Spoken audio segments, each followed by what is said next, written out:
Hello friends, welcome to our channel IAS Darbar. 27 जून के discussion को लेकर के आ चुके हैं। हाँ, लेट हो गया है, आज थोड़ा ज़्यादा लेट हो गया है। लेकिन मैं कोशिश करूँगी जल्द से जल्द हम एक पर्टिकुलर टाइम को पकड़ लें और लेट तो ना ही हो एटलीस्ट, ठीक है। सो आज का डिस्कशन कंटिन्यू करते हैं। बहुत ही अच्छे आर्टिकल को आज चुना है मैंने और वो जानना आपके लिए बेहद ज़रूरी है। एनवायरनमेंट और उसके साथ ये पॉवर्टी किस तरीके के रंग दिखा रही है भारत में, ये जानना बहुत ज़रूरी होगा। आज का बैकग्राउंड बहुत साउंड होने वाला है, ठीक है। तो आगे बढ़ते हैं। जिन्होंने अभी तक सब्सक्राइब नहीं किया है, जो नए लोग हैं, वो प्लीज़ सब्सक्राइब कर दें, क्योंकि इससे ही आपको नोटिफिकेशंस मिलेंगे। अभी तो खैर हमारा एक वीडियो आ रहा है इस चैनल पर, लेकिन जल्द ही इसको अभी और एक्सप्लोर करेंगे, और भी वीडियोस और भी सब्जेक्ट्स के और भी प्रैक्टिस सेशंस इंक्लूड होने जाएगा। तो वो सारी बातें आप तक पहुंच जाए, इसके लिए बहुत ज़रूरी है कि आप इसको सब्सक्राइब करें। साथ में जो बेल आइकन है उसको ज़रूर प्रेस करना है फ्रेंड्स। अपने दोस्तों को बताएं आप लोग कि स्टेप अप आईएएस का जो डिस्कशन था वो अब इस प्लेटफॉर्म पर हो रहा है, और जैसे जैसे लोगों के कॉल्स आ रहे हैं उनको बताया जा रहा है कंटिन्यूसली। बट आपके भी जो कांटेक्ट में हैं उनको प्लीज़ आप इन्फॉर्म करते रहें। आइए कोटेशन से आज के डिस्कशन की शुरुआत करते हैं। आज का कोटेशन है बान की मून साहब का, sustainable development and climate change are two sides of the same coin. मतलब तो समझ में आ ही गया होगा। जिस तरीके से कॉइन है उसके जो दोनों साइड होते हैं वो एक दूसरे से जुड़े हुए होते हैं, राइट। वैसे ही सस्टेनेबल डेवलपमेंट और क्लाइमेट चेंज होता है। जब आप सस्टेनेबल डेवलपमेंट के ऊपर फोकस करेंगे तो अपने आप इसका पॉजिटिव इम्पैक्ट आपको क्लाइमेट चेंज पर दिखेगा। लेकिन अगर आप इसके बारे में नहीं सोचेंगे, आप आज सस्टेनेबल डेवलपमेंट ना करके सिर्फ और सिर्फ डेवलपमेंट के बारे में अगर सोचेंगे, तो उसका सीधा इम्पैक्ट क्लाइमेट चेंज पर आएगा, और वो जो क्लाइमेट चेंज बदलेगा वो जाहिर तौर पर ह्यूमन स्पेसीज को खत्म करने के लिए काफ़ी होगा। तो ऐसे कोटेशंस को आप यूज़ कर सकते हैं ऐसे राइटिंग में। ऐसे राइटिंग में जब भी टॉपिक एनवायरनमेंट का आता हो, क्योंकि सस्टेनेबल डेवलपमेंट गोल को पूरा करने के लिए जो 2030 में हमने फोकस किया है कि हम 17 गोल्स को कंप्लीट करेंगे, अचीव करेंगे, उसके लिए लगातार कई सारे देश लगे हुए हैं। तो यहाँ से ऐसे पूछा जा सकता है, बहुत बड़ी बात नहीं है। साथ ही में ऐसे कोटेशंस तो आप अपने समझ के अनुसार भी यूज़ कर सकते हैं, ठीक है। तो आज के डिस्कशन में क्या कुछ होने वाला है, कोटेशन आपको बता दिया गया। आज का बैकग्राउंड बहुत इंपॉर्टेंट होगा। यूनिसेफ के बारे में बहुत सारे बेसिक फैक्ट्स आपको पता चलेंगे, और आगे देखेंगे कौन कौन सा फैक्ट है। आर्टिकल हम दो लेंगे आज। एक तो इन्वायरमेंट इम्पैक्ट असेसमेंट पर आर्टिकल आया हुआ था, वो बहुत ज़्यादा इंपॉर्टेंट आर्टिकल है। उसमें जो बातें लिखी गई हैं वो जानने लायक हैं, वो आपको जानना चाहिए। और दूसरा आर्टिकल हम देखेंगे प्रोटेक्ट अंडर प्रिविलेज्ड फैमिली।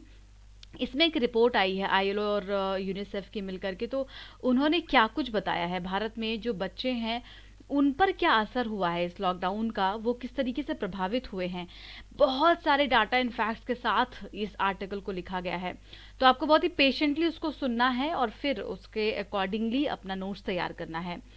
तो आज आंसर राइटिंग के लिए क्वेश्चन सेशन में नहीं होगा। मैं कोशिश करूंगी कि सेशन के अपलोड होने के बाद आपको कमेंट बॉक्स में मिल जाए, लेकिन हाँ, ऑब्जेक्टिव क्वेश्चन होगा हमेशा की तरह, तो उसको आप लोग ज़रूर सॉल्व करेंगे। तो देखिए आज क्या क्या पता चलेगा। हम लोग इन्वायरमेंट इम्पैक्ट असेसमेंट यानी कि EIA के बारे में बहुत डिटेल में जानेंगे। साथ में 2006 में जो ड्राफ्ट आया था उसमें क्या कुछ कहा गया है। उसके बाद जो नोटिफिकेशन अभी 2020 में लाया गया है, उसमें जो डिबेट डिस्कशन शुरू हो चुके हैं, उसके बारे में एक ओवरव्यू होगा आर्टिकल के दौरान। और यूनिसेफ के बारे में बहुत सारे बेसिक फैक्ट्स, उसकी हिस्ट्री कैसे बनी है, क्या हुआ, और उसके बाद यूनिसेफ इन इंडिया जो प्रोग्राम है कब शुरू हुआ, उसके अंतर्गत चलने वाले कई सारे कैंपेन्स 2013, 14, 12, इन सब में कई सारे ऐसे अलग अलग कैंपेन्स और स्कीम्स लाए गए। तो वो क्या हैं, इनिशिएटिव्स क्या क्या रहे हैं, ये सब हम लोग आज के आर्टिकल में जानने वाले हैं। और हाँ, आज का आर्टिकल बहुत इंपॉर्टेंट होगा, तो प्लीज़ बिना पेन और पेपर के आप मत आज सुनिएगा। आपको पेन और पेपर लेके बैठना है, क्योंकि आपको लिखना पड़ेगा, बहुत सारे फैक्ट्स आपको मिलेंगे, ठीक है। तो देखिए आर्टिकल है एक तो ईज ऑफ हार्मिंग एनवायरनमेंट, और दूसरा आर्टिकल होगा in the time of crisis the most urgent imperative is to protect underprivileged family from starvation. तो ये इमेज देख के आप पहचान जाएंगे कौन सा वाला आर्टिकल है न्यूज़पेपर में। तो आइए इसको आगे बढ़ेंगे, आगे डिस्कस करेंगे। पहले हम लोग ऑब्जेक्टिव क्वेश्चन देख लेते हैं। तो EIA पर आपको एक सवाल पूछा गया है, यहाँ पर आपको अवेयर रहना है क्या सवाल है। दूसरा क्वेश्चन भी EIA पर ही है। तो उस दौरान जब हम बैकग्राउंड को डिस्कस कर रहे होंगे तो प्लीज़ थोड़ा अटेंशन दे दें इन टॉपिक्स पर। तीसरा सवाल 2006 में जो अमेंडमेंट हुआ था उससे जुड़ा हुआ है। ठीक है, तो तीनों सवाल आज के EIA पर ही बेस्ड है, और आगे हम जब सेशन कंटिन्यू करेंगे मंडे वगैरह से तो उस यूनिसेफ के क्वेश्चंस को भी इंक्लूड कर लिया जाएगा। ठीक है, तो ये जानकारी कोचिंग से जुड़ी हुई है। जो नए लोग हैं, अभी कुछ लोग नए होंगे, कुछ पुराने होंगे, उनको बता दें कि एक पर्सनल गाइडेंस का प्रोग्राम है जो आपके लिए बहुत ही हेल्पफुल होता है। चाहे आप वर्किंग हैं या फिर आप फ्रेशर हैं, उससे कोई फ़र्क नहीं पड़ता। आपको एक कोच मिलते हैं, वो एक बहुत ही साउंड एनवायरनमेंट क्रिएट करते हैं आपके लिए। यकीन मानिए फ्रेंड्स, आप में से जो भी लोग सोच रहे हैं कि इस प्रोग्राम में जाना है या एक बार पता करते हैं, आप प्लीज़ पता करो इसके बारे में। आपको क्या पता, आप इन चीज़ों को ढूंढ रहे हो अपने लिए, तो 8750069419 पर आप इसके बारे में डिटेल्स ले सकते हैं। चलिए डिस्कशन की शुरुआत करते हैं। Ease of farming environment draft notification लाया गया है EIA पर, और इसी के बारे में यहाँ आर्टिकल में थोड़ा सा इसको क्रिटिसाइज किया गया है। लेकिन हमें जानना बहुत ज़रूरी है कि आखिर एनवायरनमेंट इम्पैक्ट असेसमेंट जो है वो क्या है, इसका इतिहास क्या कहता है, इस पर क्या क्या डेवलपमेंट्स अभी तक हुए हैं। तो GS पेपर 3 एनवायरनमेंट में आ जाएगा, इसमें तो कोई शक नहीं है आपको सिलेबस में। आइए बैकग्राउंड डिस्कस करते हैं। एनवायरनमेंट इम्पैक्ट असेसमेंट के बारे में अगर आपको बताएं तो ये एक तरीके का प्रोसेस होता है। इस असेसमेंट में बहुत सारी चीज़ें लिखी हुई होती हैं कि क्या कुछ, जैसे कुछ नए प्रोजेक्ट्स आते हैं, जो वो प्रोजेक्ट हैं वो एनवायरनमेंट के लिए कैसे हैं, उसको कितना नुकसान पहुंचाएंगे, कितना उसके फ़ायदे में रहेंगे। तो इन सभी चीज़ों के लिए हमें एक प्रॉपर एक डाटा चाहिए होता है, एक हमें पूरा पता करना होता है कि ये जो चीज़ आ रही है, नई चीज़ जिसको हम इंट्रोड्यूस कर रहे हैं अपने एनवायरनमेंट में, वो उसके लिए खतरनाक तो नहीं है। तो हर चीज़ को देखते हुए, चूंकि डेवलपमेंट भी समहाउ ज़रूरी होता है और एनवायरनमेंट भी ज़रूरी है, तो सोशियो इकोनॉमिक, कल्चर और ह्यूमन हेल्थ के इम्पैक्ट को असेस करने के लिए ये एनवायरमेंटल इम्पैक्ट असेसमेंट का प्रोसेस लाया गया था। ठीक है, एंड UNEP इसको डिफाइन करती है that as a tool to identify the environmental, social and economic impact of a project prior to decision making. तो किसी भी प्रोजेक्ट का आपकी, जैसे आपको कोई भी प्रोजेक्ट मान लीजिए आपके यहाँ पर लाया गया, आपके गांव में लाया गया, गांव के बगल में लाया गया, क्योंकि वहाँ पे बहुत बड़ी ज़मीन खाली थी, तो वो जो प्रोजेक्ट है वो जाहिर तौर पर आपको सोशली और इकोनॉमिक हेल्प तो पहुंचा रहा है, क्योंकि वहाँ पर वो ऑब्वियसली एनवायरनमेंट क्रिएट कर रहा है किस चीज़ का, बिजनेस का, वहाँ पे लोगों को एम्प्लॉयमेंट जनरेट होगा। लेकिन एनवायरनमेंट के लिए वो कैसा है, जैसे अभी कई सारे केसेस हुए, आंध्र प्रदेश में केस हुआ, जो फैसिलिटी थी वहाँ पे गैस लीक हुआ, और गैस लीक होने की वजह से आसपास के गांव में कितनी तबाही मच गई, कितने सारे लोग इन्फेक्ट हो गए उसकी वजह से। तो इन्वायरमेंट पर ऐसी किसी चीज़ का कितना प्रभाव पड़ सकता है, इसको पूरी तरीके से डिफाइन करता है as per the UNEP। Environment impact assessment in India is statutorily backed by the Environment Protection Act 1986। तो यहाँ पर आपको बता दूं मैं कि एनवायरनमेंट में पूरा एक चैप्टर है।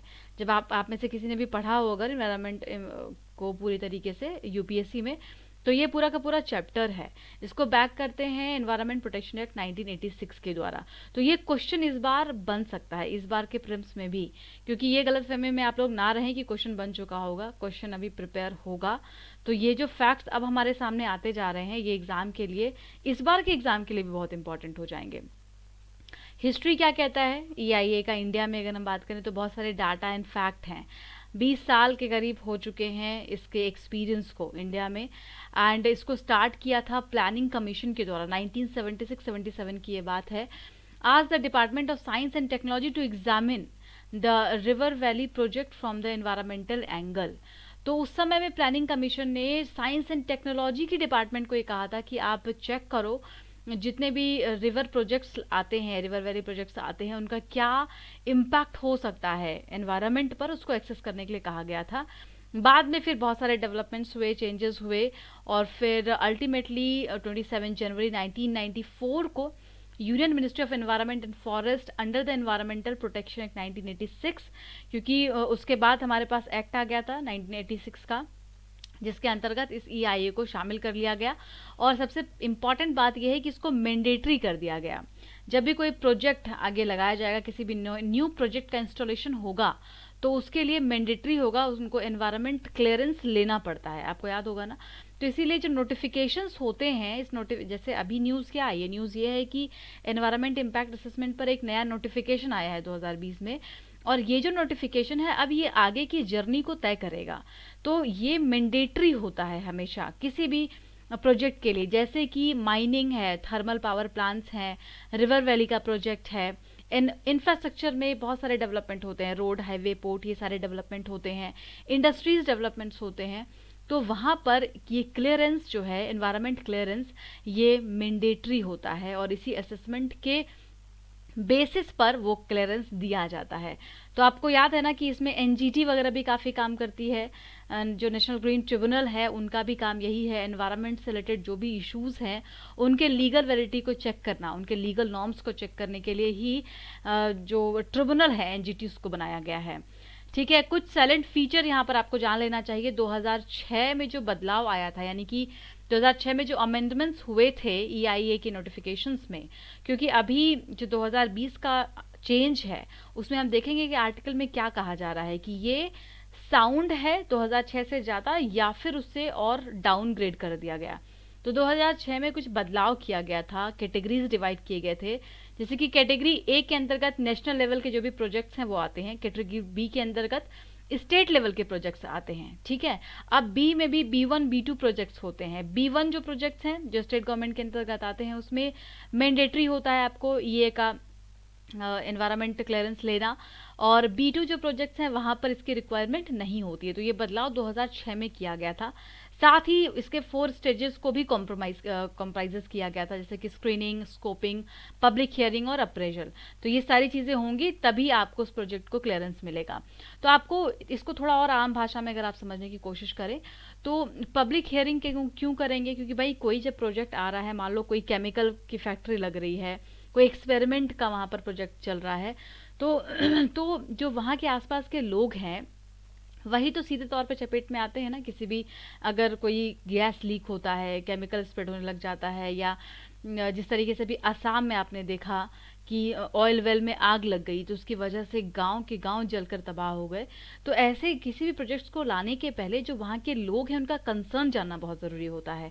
तो आई होप आपको पूरा क्लियर हो गया कि इसका बैकग्राउंड क्या है। अब नाउ हम आर्टिकल पर चलते हैं। आर्टिकल में राइटर ये कह रहे हैं कि नया नोटिफिकेशन आ चुका है, और जो नया नोटिफिकेशन है ये हो सकता है कि आगे चल कर के इन्वायरमेंट को और इम्पैक्ट करेगा, क्योंकि इसके पोटेंशियल को स्क्रूटनाइज कर दिया गया। ये जो इन्वायरमेंटल क्लियरेंस लिया जाता था जिसके बेसिस पर, जिसके आधार पर, वो आधार क्या था, वो यही नोटिफिकेशंस तो उसका अधिक आधार होते हैं। तो जब इन नोटिफिकेशंस को काउंटर किया जाएगा, कम कर दिया जाएगा, तो इससे क्या होगा कि क्लियरेंस तो आसानी से मिल जाएगा, लेकिन जो एक टीथ था, जो पावर्स थे इनके पास, एनवायरनमेंट मिनिस्ट्री के पास या फिर ईआई के बेसिस पर, वो यहाँ पर काउंटर हो सकता है, यही कहा जा रहा है। अभी पूरा प्रोसेस समझाते हैं कि कैसे आगे प्रोसीडिंग्स होती हैं। Assessments is carries out by the expert appraisal committee. जो ईएसी हैं, एक्सपर्ट अप्रेजल कमिटी के द्वारा असेसमेंट कैरी किया जाता है, और फिर which consist of scientist and the project management experts.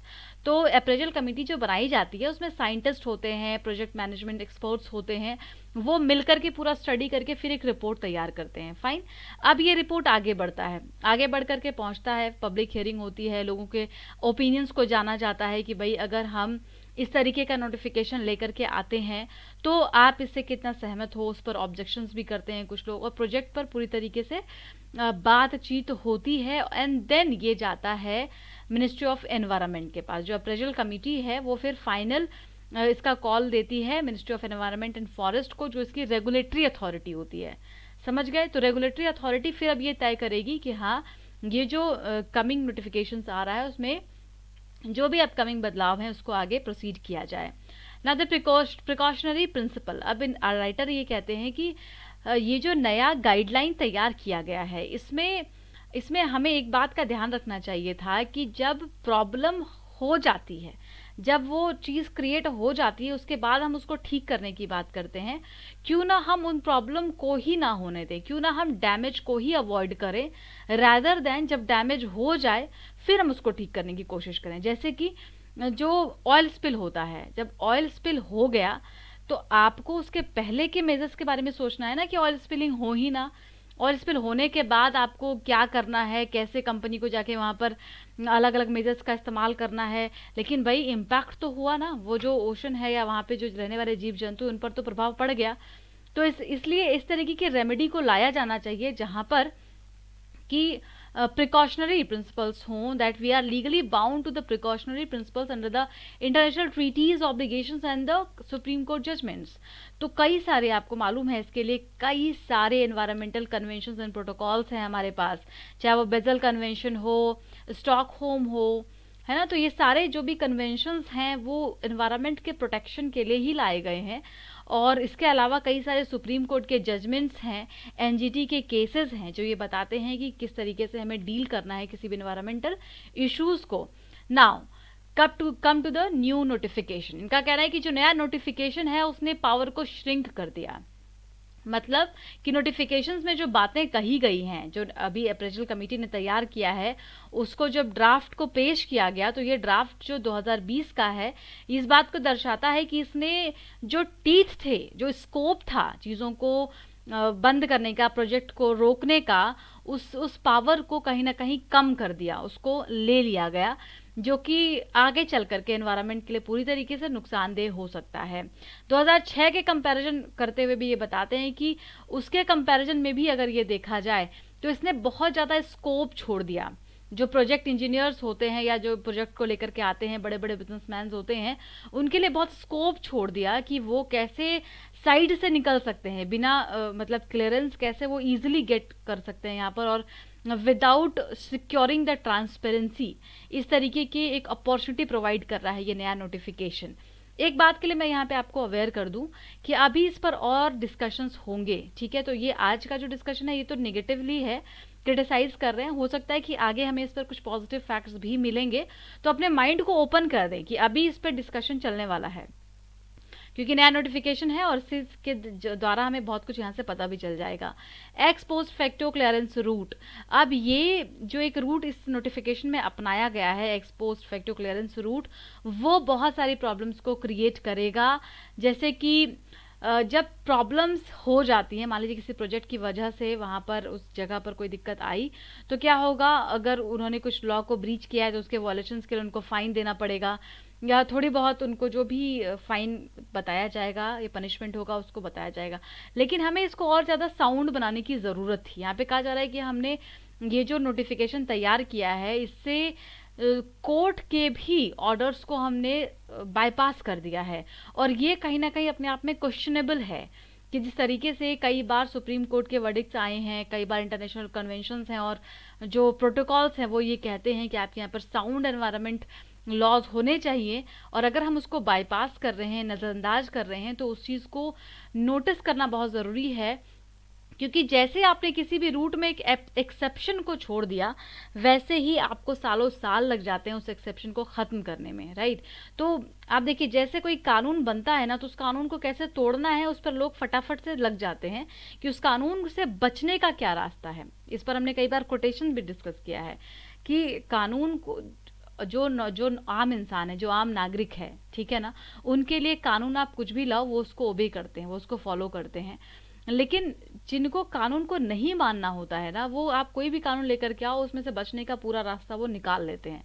तो वही सेम चीज़ अगर हम ही उनको ये स्कोप दे दें, अगर हम ही उनको वो स्कोप प्रोवाइड कर दें, तो फिर वो और ज़्यादा डिजास्टरस हो सकता है आगे चल के सोसाइटी के लिए। या ये regime is set to shrink, ultimately यही कहा जा रहा है कि जो नोटिफिकेशन लाया गया है वो इसकी पावर को श्रिंक कर सकता है, वहाँ पे रहने वाले बहुत सारे लोगों को अफेक्ट कर सकता है, और फिर इसकी जिम्मेदारी किसके पास होगी, नो वन नोज। तो अब यहाँ पर हर चीज़ को एक्सेस करने की ज़रूरत है। कुछ एक चीज़ों को इन्होंने बताया कि क्या क्या बदलाव है जो कि प्रॉब्लम क्रिएट करेगा, ठीक है।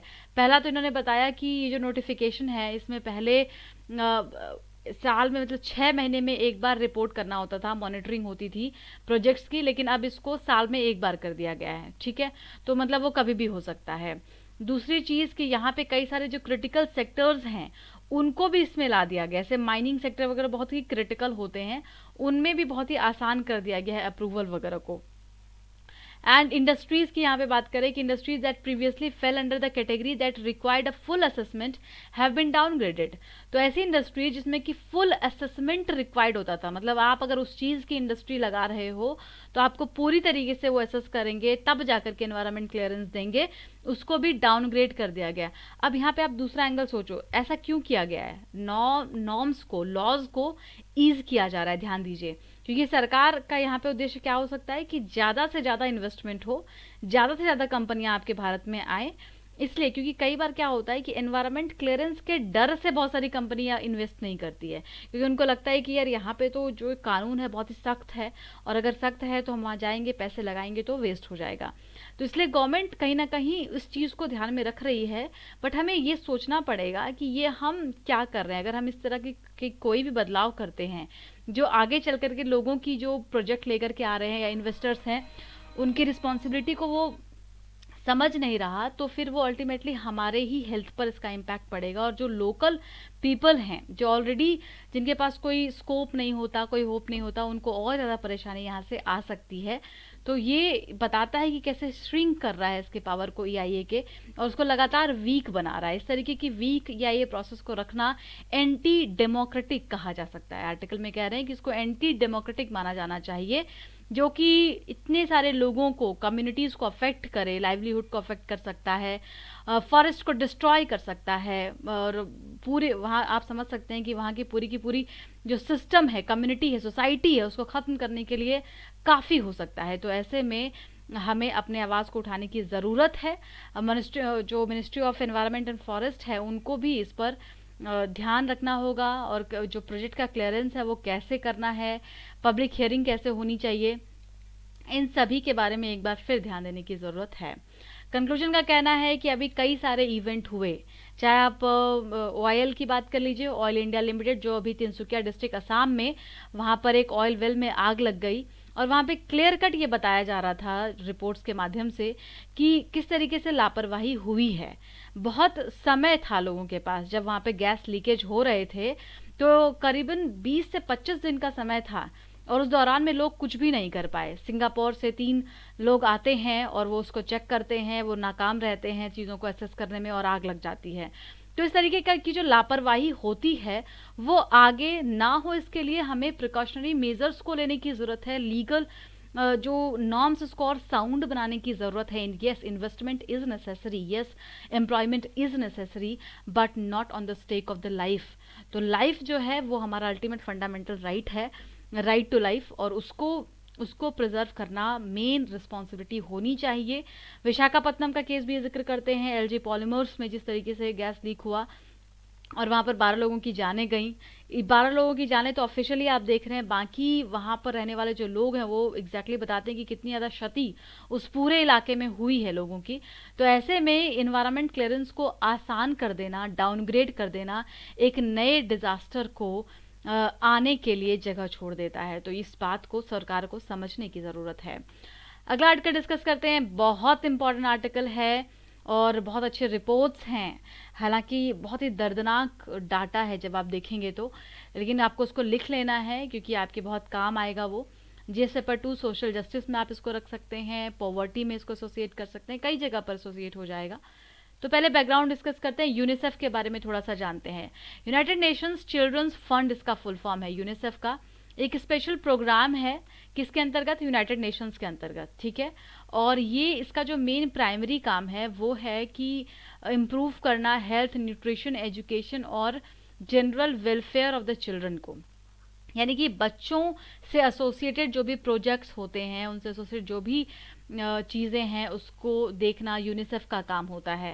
1946 में इसको क्रिएट किया गया था as a international children emergency fund, ICEF के नाम से, फाइन। बाद में इसका नाम चेंज किया गया और यूनिसेफ जो है वो परमानेंट पार्ट बना यूनाइटेड नेशंस का, कब? 1953 में। ये फैक्ट याद रखना है, शुरू से परमानेंट नहीं था ना, ये 1953 में आकर के यूनाइटेड नेशंस का परमानेंट पार्ट बनता है यूनिसेफ। और इसके अलावा इसका जो नाम है उसको यूनाइटेड नेशंस चिल्ड्रन फंड कर दिया गया। पहले इसका नाम था ICEF, International children emergency Fund था। And it is mandate by the United Nations General assembly.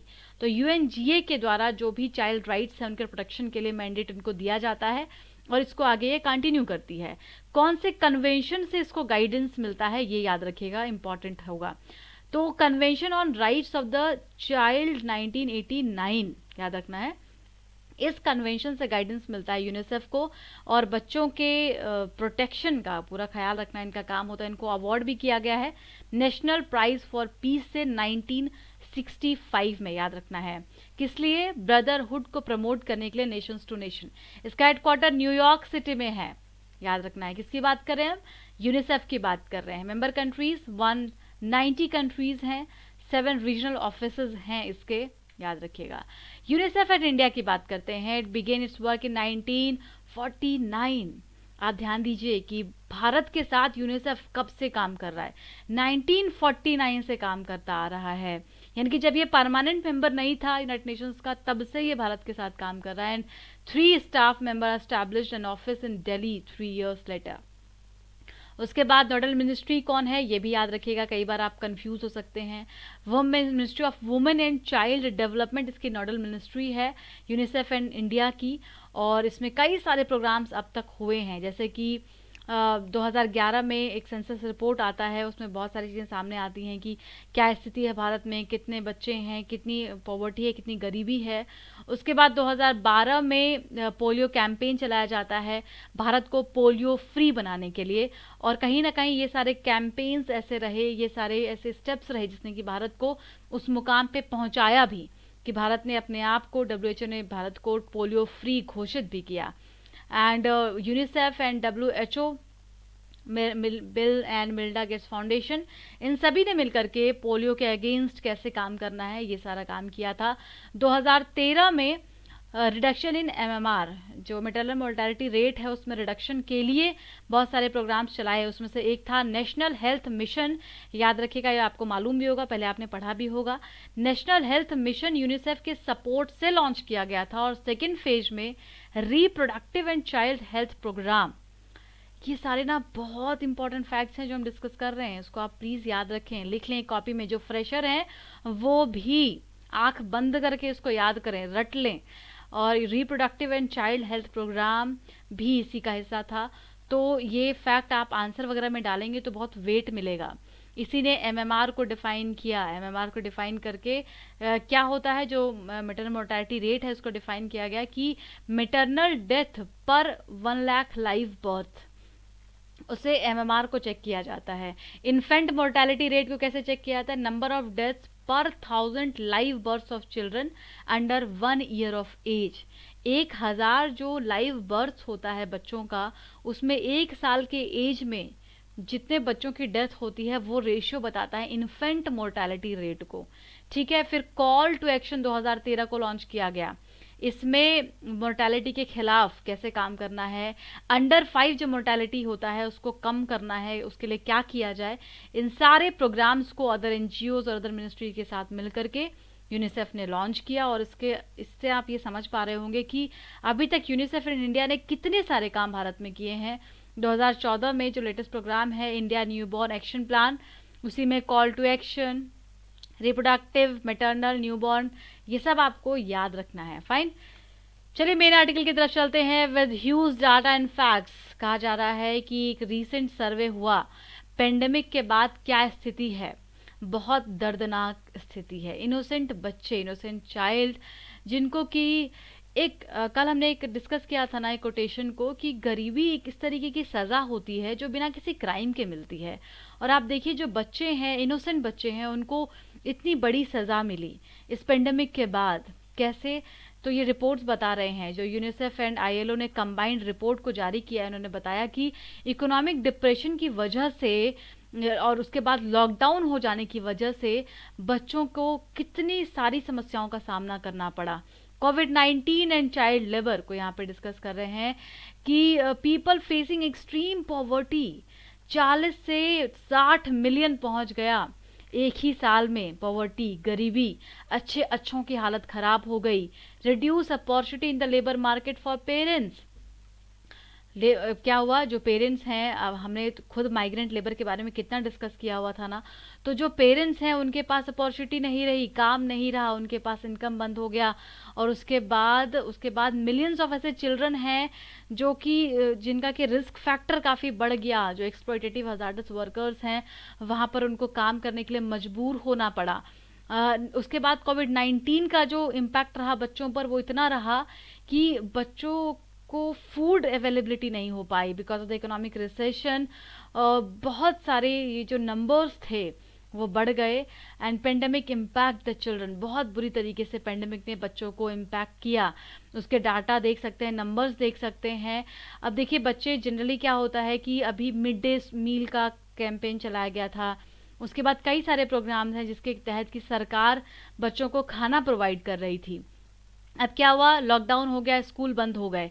School बंद हो गए, जो बच्चे स्कूल के मील पर डिपेंड करते थे, फ्रेंड्स यू कांट इमेजिन, हम तो सोच भी नहीं सकते कि क्या स्थिति होती है गांव में रहने वाले बच्चों की, या इवन शहर में रहने वाले बच्चों की, जो लोग उस स्कूल मील पर डिपेंड कर रहे होंगे, जो स्कूल सिर्फ इसलिए जाते हैं ताकि उनको एक टाइम का खाना मिल सके, उनको न्यूट्रिशन मिल सके।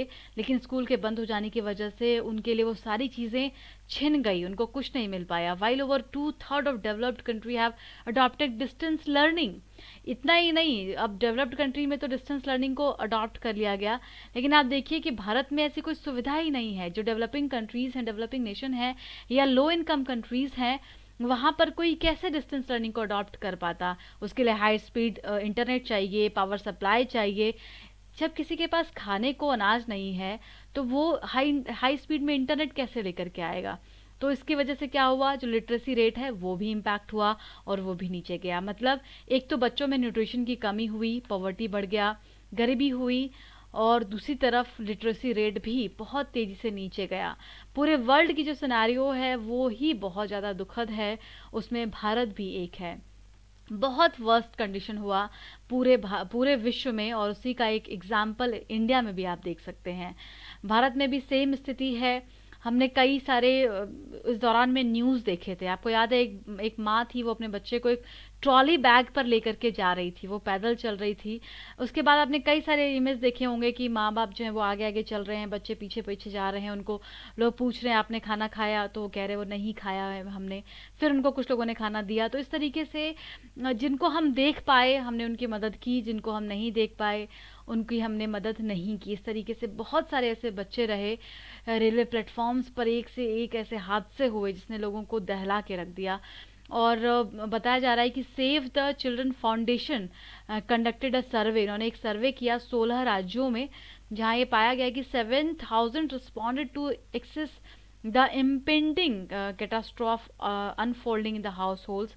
अब हाउस होल्ड्स पर जो इसका इम्पैक्ट पड़ा इस पेंडेमिक का, उसकी वजह से देखिए कितनी सारी दिक्कतें आई हैं। तो हाइजीन की जब हम बात कर रहे थे कोरोना वायरस के दौरान में, कि हाइजीन रहना कितना ज़रूरी है, हैंड वॉश होना चाहिए, उन चीज़ों को सभी लोग फॉलो नहीं कर पाए। इसका भी डाटा यहाँ पर है। इसको भी सर्वे ने बताया है कि ऐसे 50% हाउस होल्ड्स को पाया गया जो कि जैसे चाइल्ड फीड के दौरान या एक्सक्रीटा के दौरान जो प्रॉपर एक हाइजीन सिचुएशन होता है, हैंड वॉशिंग, उसको वो रिस्टोर करने में नाकामयाब रहे। And children are not severely affected by the कोविड-19 इवन माइल्ड इलनेस। मतलब वो इस तरीके से इम्पैक्ट हुए हैं कि फाइनेंशियल डिस्ट्रेस की वजह से इलनेस, पॉवर और हंगरनेस, ये सब कुछ उनको झेलना पड़ा। उसके बाद जब हाउस होल्ड्स की बात करते हैं तो लोगों के पास सैलरी नहीं आई। इसमें ऑब्वियसली जिनके पास सेविंग्स, उन्होंने तो सेविंग्स खर्चे किए। इसके अलावा कुछ लोगों को लोन्स वगैरह भी लेना पड़ा अपने खर्चे को चलाने के लिए। एक CMIE की रिपोर्ट है, centre of monitoring in India economics, को हमने डिस्कस भी किया था। अनएम्प्लॉयमेंट रेट का इन्होंने जिक्र किया था कि अनएम्प्लॉयमेंट रेट कितना ज़्यादा बढ़ गया था इसके बाद। और इंडस्ट्रियल वर्कर्स जो थे, खासकर जब इंडस्ट्रीज़ के बंद होने के बाद उनका काम ठप हो गया। And too difficult to survive, obviously लोग बहुत परेशानी में आ गए। इसमें ना तो सरकार ने कोई कड़ा सख्त कदम उठाया कि जो प्राइवेट फर्म्स हैं वो लोगों को सैलरी दें, तनख्वाह दें, ना सुप्रीम कोर्ट ने इस पर कुछ ऐसा बोला, कोई करेक्टिव एक्शन लिया कि भाई आपको उनको देना ही पड़ेगा वेजेस। तो ऐसे कोई स्टेप्स सरकार और इवन जुडिशरी के द्वारा भी नहीं लिए गए। स्थिति ये हो गई कि लोगों के पास अब भी इवन बहुत कम पैसे बचे हैं उनको अपना सर्वाइवल के लिए। कुछ लोगों ने लोन्स वगैरह लिया, अपने जो एसेट्स थे उसको बेचा ताकि वो घर का खर्चा चला सकें। तो इतनी बुरी स्थिति हुई इस दौरान, यही इस रिपोर्ट में दर्शाया गया है। इनकम और अनएम्प्लॉयमेंट की तो बात ही करना बहुत दूर की बात है, अनएम्प्लॉयमेंट बहुत तेज़ी से बढ़ा। इसके अलावा इनकम का जितना भी सोर्स था वो सब रिस्ट्रिक्ट हो गया, और इससे हाउस होल्ड पर जैसे ही इसका इम्पैक्ट पड़ा तो वहाँ से सीधा चिल्ड्रन पर इसका इम्पैक्ट हमें देखने को मिला। इन एफिशिएंट सर्विस डिलीवरी। वहीं दूसरी तरफ अब जो कुछ ऐसे प्लान्स और प्रोग्राम्स थे जो सरकार के द्वारा चलाए जाते थे, तो कहा जाता है कि अनअवेलेबिलिटी ऑफ द फूड ने एक डोमिनो इफेक्ट क्रिएट किया बच्चों की हेल्थ पर। अब न्यूट्रिशन नहीं मिलेगा, फूड नहीं मिलेगा, तो उनका हेल्थ तो डिटोरिएट हो ही जाएगा, सीधी सी बात है। दूसरा, इनएफिशिएंट सर्विस डिलीवरी भी रही कहीं जगह पर, जैसे कि टेक होम राशंस और मिड डे मील। ऐसे प्रोग्राम हैं जो कि इंटीग्रेटेड चाइल्ड डेवलपमेंट स्कीम के द्वारा चलाए जाते हैं, जिसमें कि बच्चों को फूड की अवेलेबिलिटी इंश्योर कराई जाती है। उसके इनएफिशिएंट होने की वजह से, सर्विस डिलीवरी का अच्छा ना होने की वजह से जो बच्चे थे उनको इससे काफ़ी नुकसान पहुंचा है और उन तक खाना नहीं पहुंचा। मार्च अप्रैल की बात करते हैं, चाइल्ड लाइन 1098 जो हेल्पलाइन नंबर है उसमें 4.6 लाख कॉल्स आए, जिसने कि दिखाया कि कितनी सीरियस प्रॉब्लम को फेस कर रहे हैं बच्चे और कितना कुछ उनको झेलना पड़ रहा है इस दौरान में। ये इसके बाद कई सारी चीज़ें ऐसी भी बढ़ी जो हम नहीं चाहते थे। Child labour, trafficking, abuse, child marriages, इनके केसेस भी काफ़ी तेज़ी से बढ़े। Economic slowdown becomes more severe and involuntary poverty unravels such distress calls. तो आज ऐसे समय में क्या हुआ कि हमने इतने बड़े डिज़ास्टर जब हमने फेस किया तो कई सारे मशीनरीज फेल हो गए। वही उद्देश्य जो हम इतने सालों से चलाते आ रहे थे अपने बच्चों को प्रोटेक्ट करने के लिए, उनको न्यूट्रिशन प्रोवाइड करने के लिए, उसमें हम कहीं ना कहीं फेल हो गए। तो कंक्लूजन में कई सारे यहाँ पर ओपिनियन और सुझाव दिया जा रहा है कि सरकार को ऐसे में क्या करना चाहिए। सरकार और सिविल सोसाइटी को मिलकर के काम करना चाहिए। सबसे पहले तो हमें जो अंडर प्रिविलेज्ड फैमिली है, फ्रेंड्स बहुत दुख होता है, आप लोगों ने भी सुना होगा कि जैसे हम राशन कार्ड की ही बात कर लें, पीडीएस सिस्टम की ही बात कर लें, तो आप देखेंगे आपके आसपास में कि जिनको ज़रूरत नहीं है ना उनको राशन कार्ड से मिल रहा है सामान, लेकिन जिसको ज़रूरत है, जो रियल में उसके हकदार हैं, उनको नहीं मिल रहा। जो बच्चे हैं उनको स्टार्वेशन को फेस करना पड़ा, तो इसको हमें रिड्यूस करना होगा, प्रोटेक्ट करना होगा। सिविल सोसाइटी और गवर्नमेंट यहाँ पर अच्छा काम कर सकती है, नो डाउट, बहुत जगह पर इसके लिए काम हो भी रहा है, लेकिन इसको पैन इंडिया लेवल पर लाना बहुत ज़रूरी है। एक अर्जेंट रिक्वायरमेंट है आज एक साउंड प्लान की, प्रोग्राम्स की। किसी भी ऐसे डिज़ास्टर को जब हम आगे फेस करें तो उससे लड़ने की क्षमता, काबिलियत हमारे अंदर होनी चाहिए। इस पे जो हमारे नोबेल लॉरेट हैं अभिजीत बैनर्जी, वो भी कह चुके हैं, उनका पूरा असेसमेंट आ चुका है, पूरा उनका इस पर डॉक्यूमेंटेशन आ चुका है कि न्यूट्रिशंस वगैरह को देने के लिए या पॉवर्टी को रिड्यूस करने के लिए हम कौन कौन से काम को इम्प्लीमेंट कर सकते हैं। सरकार को इसको अपनाने की ज़रूरत है आज। And the common public, open your heart and more compassionate and humanity needs to stand the test of the time। इस समय में सबको एक साथ आकर के एकजुट होकर के काम करना पड़ेगा। यहाँ पर सेंसिटिविटी की ज़रूरत है, हर किसी को एक वैसे ही देखना है, एम्पैथेटिक होकर के सारे बच्चों के बारे में सोचना है, फ्यूचर के बारे में सोचना है, कंट्री के बारे में सोचना है, तब जा कर के हम इस चीज़ में कामयाब हो पाएंगे। तो कल के क्वेश्चन का आंसर देख लीजिए, आप लोगों ने इसका आंसर किया होगा आई होप। हालांकि कमेंट्स अभी भी बहुत कम हैं, मैं आप लोगों से अर्ज ही कर सकती हूँ कि हाँ आप लोग कमेंट करें, क्योंकि हम तो अपना काम कर रहे हैं, चाहे दिन में कितना भी बिजी हों, चाहे कोई भी आपदा आए, मैं यही कोशिश करती हूँ कि मैं आप तक जल्द से जल्द पहुँचूँ। हाँ थोड़ा लेट हो गया है, बट आई प्रॉमिस कि मैं आगे इसको जल्दी से जल्दी ठीक करूँगी। लेकिन प्लीज़ आप लोग भी थोड़ा सा कोऑपरेट करें, कमेंट्स करें, आंसर बताएं, इवन नहीं कुछ तो तारीफ़ ही करें भाई, उससे ही मोटिवेशन मिलता है ना। फिर कुछ लोगों को बताएं। तो फ्रेंड्स चलिए इसका आंसर देख लेते हैं। एसडीआर के बास्केट में आपको पता होगा कि सारी करेंसीज हैं, रुपीज़ नहीं है, याद रखिएगा। तो ऑल ऑफ देम इसका सही आंसर है। एंड दूसरा सवाल आईएमएफ के मेंबर के लिए आपसे पूछा गया था, only member of UN can become the member of IMF, बिल्कुल गलत स्टेटमेंट है, ऐसा नहीं है। जो यूएन के मेंबर नहीं है वो भी आईएमएफ में मेंबर बन सकते हैं। दूसरा स्टेटमेंट सही था, तो इसका आंसर हो जाएगा बी। और तीसरा सवाल आपसे पूछा गया था कोटा सब्सक्रिप्शन के बारे में, तो यहाँ पर ये सारे ही जो ऑप्शन है वो अवेलेबल थे, डी इसका आंसर होगा। हमने कल इसको डिस्कस भी किया था। अगला सवाल था कि मैच करना था कि कौन से ऑर्गेनाइजेशन कौन से रिपोर्ट्स को पब्लिश करती है, तो ये सारे ऑप्शन यहाँ पर सही दिए हुए हैं, सही मैच्ड हैं, ठीक है। तो सी इसका आंसर हो जाएगा, सी। फाइन। तो आज के लिए इतना ही। Thank you so much. Please subscribe करें, लाइक करें, शेयर करें। Thank you. फिर मिलते हैं मंडे को।